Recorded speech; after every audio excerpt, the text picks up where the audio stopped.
Good morning. It's Monday, 11th November 2024. It's Vijay here, not a SEBI registered advisor. So whatever you listen and whatever you hear, whatever you see is entirely my content, nothing to do with any advice here. So generally, today the topic is fear and greed. The market mood is fearful now. So we talk about what should we be doing with this kind of mood in the market. Okay, so let's just see where we are.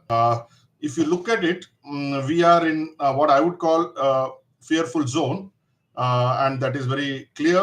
And uh, and sorry, that's very clear. And there is a indicator called the market mood index, which is between fear and greed. They use 8 parameters for the Indian market. It's supposed to be right about 80% of the time, and right now that is showing index of 40. 40 would mean it is more towards fear, and 100 zero is most fearful, 100 is most greedy. Generally the index hovers between 20 and 60, so we are at 40. Anything above 70, 80, then you need to be very careful. Below 20 is, you can beg, borrow, and steal and buy. Sometimes it has gone as low as 13 in the past, and those have been fantastic buying opportunities. Currently we are at 40. The reason probably we are at 40 is because there is still hope left in the market, and when there is hope, generally the markets don't go up. And over the weekend I heard a lot of experts, and they have been uniformly bearish, at best cautious. Nobody is asking you to put money into the market. Everybody wants to wait and watch. Typically this is what happens just before a fantastic buying opportunity emerges. So let me just discuss this a little later, but let's go and find out what happened this week. India versus rest of the world. US, of course, took off spectacularly, and even today, the the Dow futures, Nasdaq futures are all in the positive, all because of Trump's victory. Cryptocurrency, which people like me mocked at, and a lot of people did not like it, including Warren Buffett and the other big investors. It has taken off from the 72,000, which was a big resistance. Now it's about 80,000. People are talking of lakh and 25,000. Be that it may, Nasdaq led the bull charge by about close to 5%. Shanghai did very well. Dow did very well, and in the case of Asian markets, only India came down by about 0.64%. European markets also were down. So where are we as far as the cues this morning? As I said, over the weekend, or especially on Friday, there was heavy selling in the last half an hour, and the mood is glum. The mood is somber at best. People are very cautious. 40 is the fear and greed indicator.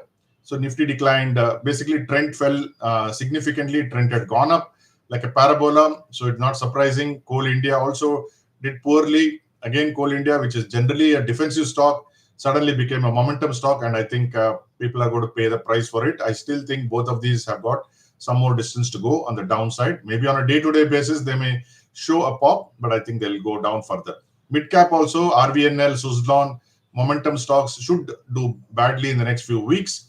FMCG closed in the green, led by Procter & Gamble and Nestle. This is more, I think, what I would call a dead cat bounce. Realty declined. Again, it's a momentum sector, so that came down. But what surprised was the PSU session, PSU banks, which were going up steadily, which fell off quite a bit on Friday. We hold mostly PSUs, but we are holding, thankfully, that lower levels because we bought it around around Muhurat, and waiting for Pongal. So IOB and PSB were the biggest losers, but Bank of Baroda also came down. So did PNB and Canara Bank. These are the three stocks we hold in the PSU basket. Despite SBI coming up in very good results, and the projections for the next quarter and the year by the management are very good, yet in the general sell-off, SBI also fell. Energy declined. There was big fear about Starlink coming into India, and therefore the Reliance was attacked, as well as Bharti. Now, people do not know what Starlink is. They think it's a direct competition to Jio, and therefore when Starlink comes, you will have Jio struggling, and therefore Reliance's revenues and profitability to come down. But if you study Starlink, Starlink is, I would say, it is a high value premium segment. It focuses only on that. Globally, including in South Africa, where they've introduced in a big manner, it has not taken off, though they have spent a lot of money there. So Starlink in India is not going to really affect Jio, in my opinion. So if somebody is selling Reliance because of Starlink, I think they will be disappointed when it actually happens.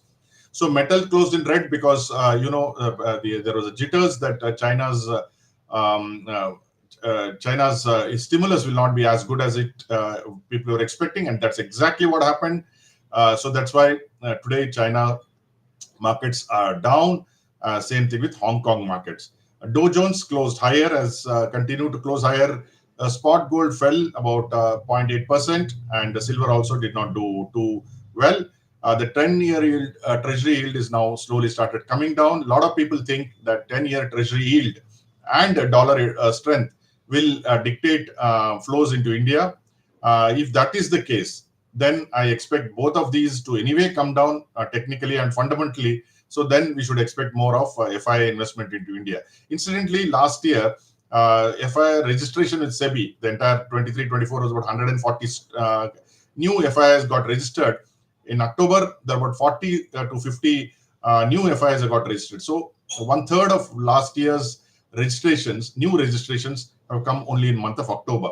Well, you cannot expect immediate money to come into the market, but there are signs like this which we should be not forgetting. So this was commodities. Brent, thankfully for us, fell down. So that should do well for refineries, including Reliance, is what I suspect. Gold and silver both fell down. Metals are generally in trouble. Today, results of Nifty will be Hindalco, ONGC, and Britannia. Hindalco took a drubbing because results of Novelis were not that good. Novelis is a US-based company. So we have to see what Hindalco management is expecting in the next quarter to half months to 1 year. ONGC will report, I think, reasonably okay results, but they are not a favored sector. Britannia will be very tricky because you see they straddle both rural and urban. I think rural will do well, urban may not do as well. But Asian Paints came out with horrendous results over the weekend. So therefore, Britannia also may be under pressure today. So you have, among others, you have Bank of India, which results should be good. Balrampur Chin results should be good. BML results will be good. Hindustan Copper will be okay, I would say.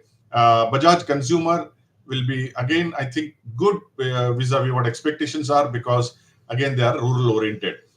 Then you have NMDC, a tricky thing that I think announcing some corporate benefits are there. And UPL is a very tricky stock because sometimes they report very good results, sometimes very bad, so we really don't know. So on Friday, SBI came with good results. It got sold. I think this is one of those real bargains now.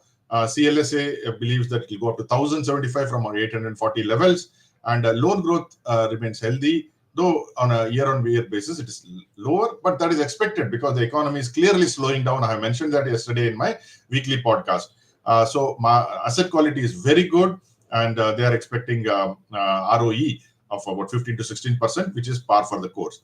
So Axis Cap on Reliance, for instance, they are talking of a buy at 17 to somewhat higher. This is a higher. This one 1779 is the target. But as I said, Starlink, they also believe that has been slower. Adoption will be slower, especially they have seen it in South Africa. And Viacom and Disney should do well, and there should be no problem. So what is Jefferies India strategy? Jefferies is a very influential company. So they believe that India, as it is lagging because of various reasons. 30% of the stocks are down more than 20% from YTD peaks. In fact, I think it's more than 30%. In my opinion, it is 40% of stocks are down 20% from the YTD peaks. And there are about at least 20% which are down more than 50%, or maybe not 20%, maybe 10%. So they're expecting a pickup in government spending. That is what I'm also expecting. I think the finance ministry will wake up. And we'll get to hear from the finance minister on November 14th in an open panel discussion. I hope some of the journalists and the anchors will have the spine to ask her the question as to what is she going to do about the impending slowdown. See, it is just beginning. That she can always she can do something to stop the slowdown. Whether she does it or not, or they're as arrogant as ever, we will know on 14th. So they are expecting this. Jefferies is looking at HAL. HAL comes with very good results. They're also looking at Coal India, but I'm not very bullish on Coal India as a momentum stock, but as a dividend yield, it is very good. Then they have got some other stocks to look at. So all in all, today people are going with pessimism, no optimism. I continue to be optimistic on PSU banks, on Reliance, and on FMCG, certain stocks there. I think by and large, on autos did well on Friday.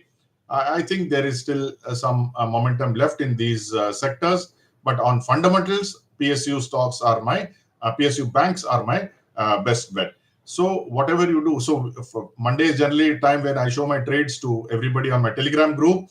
We'll see what happens today. Is a day trading. All my day trades I do show. If I have any investments which I'm doing today, I will show. So maybe I will do. Maybe I'm planning to buy maybe a couple of bank stocks. We'll see when the market opens. I don't want to jump and do anything. Let's give the first 15-20 minutes to the market and see. So whatever you do today, I hope it's successful. Thank you for joining me.